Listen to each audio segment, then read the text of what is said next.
Hubungan Cina-Indonesia telah mempertahankan momentum pertumbuhan yang kuat, kata juru bicara Kementerian Luar Negeri Cina Lin Jian pada konferensi pers di Beijing hari Senin, beberapa hari setelah kedua negara mengadakan pertemuan mekanisme kerjasama dialog tingkat tinggi tentang hubungan bilateral. Pada 13 Juni, Wang Yi, Menteri Luar Negeri Cina dan anggota Biro Politik Komite Pusat Partai Komunis Cina, bersama-sama memimpin pertemuan para ketua mekanisme kerjasama dialog tingkat tinggi Cina-Indonesia dengan Luhut Binsar Panjaitan, Koordinator Indonesia untuk kerjasama dengan Cina, di Provinsi Jilin. Mereka bertukar pandangan tentang hubungan Cina-Indonesia dan tentang isu-isu internasional dan regional yang saling menarik. Pihak Cina telah mengeluarkan pernyataan pers mengenai hal ini.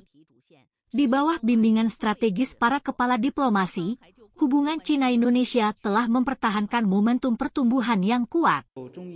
Kedua belah pihak telah memiliki pertukaran tingkat tinggi yang erat dan kerjasama mendalam. Dan pembangunan komunitas Cina-Indonesia dengan masa depan yang sama telah membuat kemajuan berkelanjutan.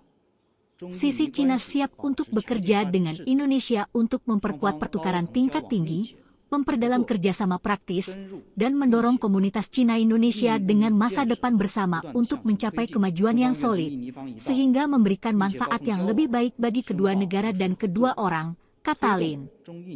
Pada pertemuan hari Kamis, Wang mengatakan bahwa pengembangan hubungan antara Cina dan Indonesia berhadapan dengan peluang-peluang penting baru, menambahkan bahwa Cina siap untuk bekerja dengan Indonesia untuk memberikan contoh yang baik untuk mengembangkan hubungan antara negara-negara berkembang besar dengan tingkat tinggi keyakinan strategis bersama, komplementaritas di berbagai bidang, dan pengembangan yang komprehensif dan terkoordinasi.